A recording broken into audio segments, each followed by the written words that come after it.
Imagine a winter that doesn't just last a season. Imagine a winter that lasts for your entire lifetime. It is nearly 12,000 years ago, and the climate has changed with terrifying speed. After a brief period of warming, temperatures across much of the northern hemisphere have plunged once again, marking one of the most dramatic climate reversals in human history.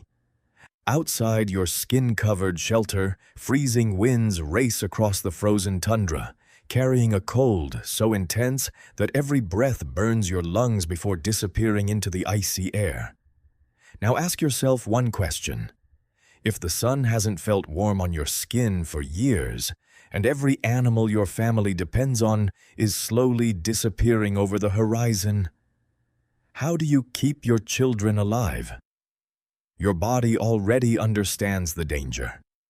In this kind of cold, every breath steals precious warmth from your lungs. Your body begins pulling blood away from your hands and feet, protecting your vital organs while the freezing air slowly drains your strength. Stop moving for too long, and the cold begins to take control. And the worst part, you cannot simply wait for spring. For many generations, there may be no return to the warmer world your ancestors once knew. This is not just another harsh winter. It is a climate crisis that will shape human history. Beyond the walls of your shelter, 3 invisible clocks have already begun to count down. The first clock is calories. Every movement burns precious energy. In extreme cold, your body consumes far more calories simply to stay alive. Every step, every hunt, every mistake pushes you closer to starvation. The second clock is fuel. The landscape offers almost nothing. Trees are scarce across much of the frozen plains, and whatever wood exists is often buried beneath snow, locked inside frozen ground, or too damp to burn easily. Without fire, warmth disappears, and with it, hope. The third clock is silence. When food becomes scarce, you are no longer the only hunter searching for survival. Wolves roam farther than ever before. Cave lions and other predators become increasingly desperate. In a world where every creature is fighting to stay alive, even the smallest mistake can become your last. Every sunrise becomes another test. Every night becomes another victory. By the end of this journey, you will discover something extraordinary. Our ancestors did not survive the Ice Age because they were stronger than nature. They survived because they learned to understand it, to adapt to it, and to solve impossible problems with remarkable ingenuity. Long before cities, machines, or written history, they became masters of survival in one of the harshest environments our species has ever faced. And the story of how they accomplished that is one of the greatest survival stories ever told. Most people think of Ice Age humans as cavemen, shivering in furs, surviving on nothing but raw strength and grit. They think survival was just about being tough. But here is the reality. In the world's longest winter, being tough is a death sentence. Muscles are useless if you can't find your target. Imagine standing in a whiteout, so thick the world has no dimensions. You are starving, and your only hope is a single white rabbit, almost invisible against the deep, watercolor textures of the snow. You strike and you miss. As you kneel in the freezing blue slush, watching your spear sink uselessly into a snowbank, the disappointment isn't just emotional, it's biological. You have just spent calories you cannot replace. To survive here, you didn't need muscles. You needed material science. Look at the world around you. This is a dead forest, a landscape of barkless skeletons encrusted in ice. Even the trees have been defeated. They are shattered by frost cracks, their interiors filled with sparkling ice crystals instead of life-giving sap. When you look at this valley from above, you see one set of tracks, yours. You are a tiny dot in an infinite gray horizon. As you walk past the massive, towering ribcage of a long-dead mammoth, the scale of the world reveals the truth. You are small, you are vulnerable, and the land is indifferent to your survival. This is where you must understand the 3 clocks of prehistoric death. Imagine 3 massive stone pillars sinking into a dark blue void. One for the cold, one for the predators, and one for hunger. Your elders know these clocks better than anyone. They hold the memory of the last great rain. An elder shakes his head no at a young hunter. He knows that in a blizzard, the equation of the frozen hearth is absolute. Survival is a bank account. On one side, you have a tiny, pitiful pile of twigs. On the other, your own heart, glowing orange but slowly fading to icy blue. If the energy you spend finding wood is more than the warmth that fire provides, you die. The math is brutal. You find yourself on your knees digging through feet of blue snow for a single branch, eventually reduced to chewing on frozen bark. Your stomach is no longer a part of you. It is a shriveled icon of prehistoric hunger. As your leather-wrapped feet sink deep into the watercolor snow, the cold begins its second attack. Your fingers turn purple, losing the grip needed for your tools. Inside your limbs, your blood becomes a thick, dark, slow-moving river. This is the science of death. As your core temperature falls, the light bulb of your logic begins to flicker. You stop making decisions. You start making mistakes. You try to make fire, but that is a false assumption. Friction fire is a death trap, and in the deep ice, it is almost impossible. Look at your hands, red, blistered, and bleeding from spinning a wooden drill that refuses to smoke. In this humidity, the wood doesn't grind. It polishes into a slick, icy surface. Even if you manage a tiny spark, the damp grass beneath it melts into a soggy puddle before the flame can even breathe. The sky mocks you with heatless lightning, illuminating your fearful face. All that remains of your world is a single, tiny, red-orange coal at the bottom of a cold stone hearth. It is a countdown to darkness. How did we beat an equation where the answer was always death? The secret lies in a material science we still use today, a way to carry the sun itself inside a box of bark. If you stepped into the Ice Age wearing nothing more than a simple fur robe, the cold would overpower you within hours. Animal fur alone was never enough. Strong winds stripped away precious body heat, and once the fur became wet from snow or freezing rain, it lost much of its insulating power. In this world, even the smallest mistake could become fatal. To survive one of the harshest climates in human history, our ancestors developed a remarkable innovation, one so important that archaeologists still consider it one of humanity's greatest technological breakthroughs: the bone needle. At first glance, it seems like a simple tool, but it changed everything. Carefully carved from the hollow bones of birds or other animals, these finely crafted needles allowed people to stitch animal hides together with incredible precision, creating clothing that fit the body instead of hanging loosely around it. For the first time, humans could seal gaps where freezing wind once slipped inside. And with that simple invention came another breakthrough: layered clothing. The layer closest to the skin was made from soft, flexible hides that helped manage moisture and reduced heat loss.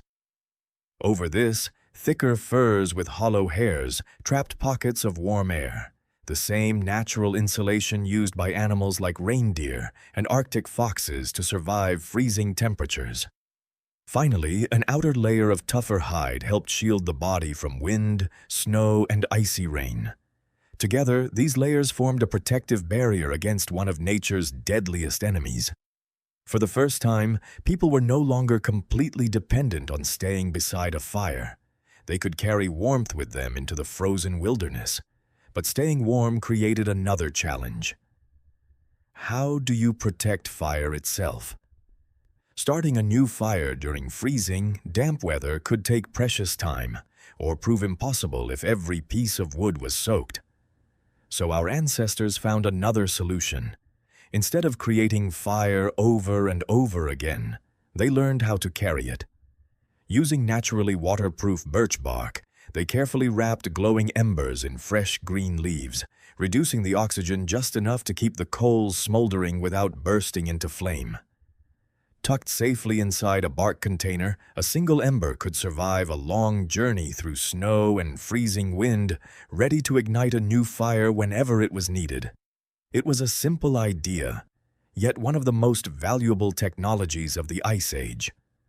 They also discovered another remarkable resource growing quietly on dying trees: tinder fungus. Known today as Fomes fomentarius, this tough, hoof-shaped fungus could catch even the smallest spark and continue smoldering for hours when properly prepared. Archaeologists believe it played an important role in helping prehistoric people transport and preserve fire across long distances.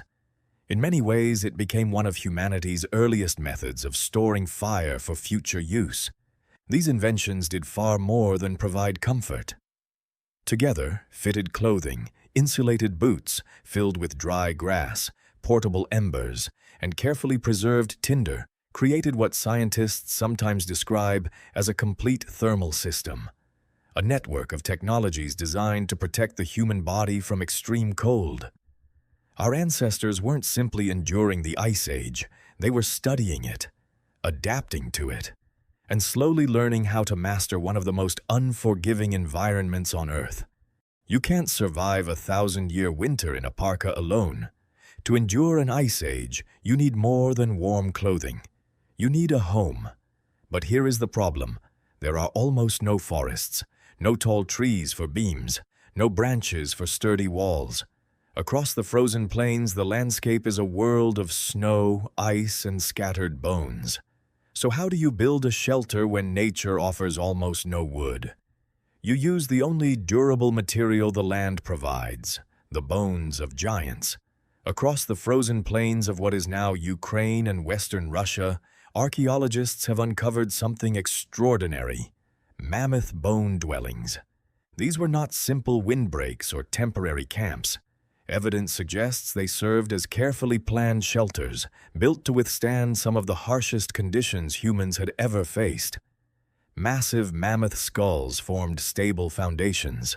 Long, curved tusks were carefully positioned to create strong arches, while enormous ribs and leg bones helped support the walls.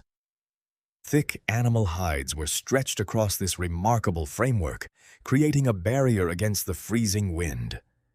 But the true engineering genius lay beyond the walls. The builders piled deep layers of snow around the outside of the shelter. It may sound surprising, but snow is one of nature's best insulators. Because it contains millions of tiny pockets of trapped air, it slows the escape of heat. It is the same principle that allows an igloo to remain far warmer inside than the bitter air outside. The result was remarkable. Even when temperatures outside dropped far below freezing, these insulated shelters could remain dramatically warmer inside. Combined with a carefully tended fire and the warmth of several people sharing the same space, they created an environment where survival became possible during the coldest months. But these shelters were more than piles of bones covered in snow. They reveal a deep understanding of the frozen landscape itself. Through generations of experience, Ice Age communities learned where frozen ground remained stable and where melting ice could create dangerous pools of water. They often built their hearths on raised stone surfaces, helping protect the fire from the freezing ground below.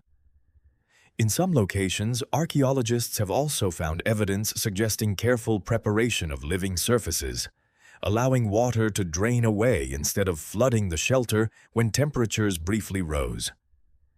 Every decision served one purpose: protecting heat. The fire remained dry.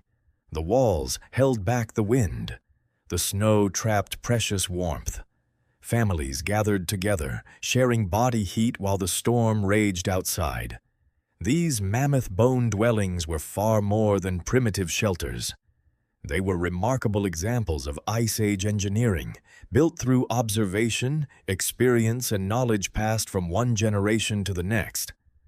Long before cities, concrete, or steel, our ancestors had already mastered one of humanity's greatest skills: adapting to an environment that seemed almost impossible to survive.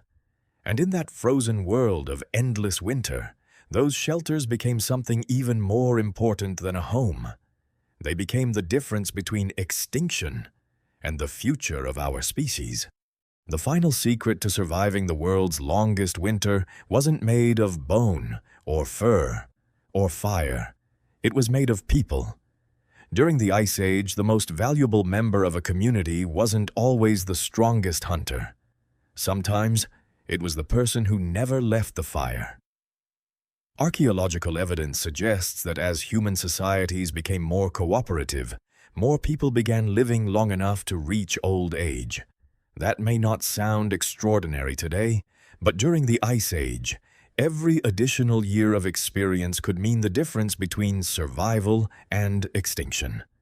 Researchers believe that older adults played an essential role within their communities, not by hunting, but by protecting something even more valuable: knowledge. Keeping a fire alive through freezing nights required constant attention. While we cannot know exactly how prehistoric communities organized their sleep, anthropologists suggest that natural differences in sleeping patterns may have helped ensure that someone was awake during every part of the night. Some people naturally stayed awake later. Others woke before sunrise. Together, their routines may have created an almost continuous watch over the fire. This simple pattern could have protected the one thing every family depended upon. Scientists often discuss another fascinating idea known as the grandmother hypothesis. It proposes that older women who were no longer raising young children directly continued to improve the survival of their families by sharing food, caring for grandchildren, and passing on generations of knowledge. They remembered where useful plants could still be found beneath the snow. They knew which trees produced the best firewood. They understood which fungi could help preserve a glowing ember through the longest storms. And perhaps most importantly, they taught those lessons to the next generation. Knowledge became just as valuable as food, but survival also demanded difficult choices. When supplies became dangerously low, every meal mattered. Communities likely made careful decisions about how food was shared, balancing the needs of hunters, children, elders, and nursing mothers. These were never easy choices. They were decisions made in the hope that the group, not just the individual, would survive. Because during the Ice Age, the tribe itself became humanity's greatest invention. You shared food, you shared warmth, you shared responsibility. One person alone against the frozen wilderness had little chance of survival, but a community working together could endure winters that lasted for generations. Perhaps the greatest technology our ancestors ever created wasn't a tool, it was cooperation. Every winter eventually comes to an end. But for our ancestors, the end of the world's longest winter did not arrive within a single lifetime. For many generations, families lived through a climate that remained colder than anything most of us can imagine. Generation after generation, someone protected the fire, someone repaired the shelter, someone taught a child how to survive. Again and again and again, every person in your family line overcame challenges that could easily have ended the story forever. They did not survive through luck alone. They survived through preparation, through cooperation, and through knowledge passed carefully from one generation to the next. They protected glowing embers beneath layers of ash. They carried fire across frozen landscapes. They built shelters from whatever the land could provide. And they understood one simple truth. A fire shared with others had a better chance of surviving than a fire protected alone. Think about what that truly means. Across thousands of years, every storm, every freezing night, every failed hunt, and every dangerous journey became another test. Had even one generation failed to protect its children, had one community lost the knowledge needed to survive, your story might have ended long before it ever began. Yet, somehow, it never did. You are here because countless generations refused to give up. The next time you feel the first cold wind of autumn and reach for a warm coat, remember that instinct has deep roots. The next time you sit beside a fireplace and feel your body relax, remember that modern research has shown something remarkable. Watching a fire can reduce stress and promote relaxation. Perhaps that quiet comfort is more than simple warmth. Perhaps it is a reminder carried across thousands of generations, echoing from a time when fire meant life itself. The Ice Age challenged humanity for centuries. The cold tested every generation. Nature demanded everything. And yet, our ancestors endured, not because they were stronger than the world around them, but because they learned how to understand it. They adapted, they cooperated, they never allowed the flame to die. And because that flame survived, so did we. Subscribe now, and I'll see you at the next hearth.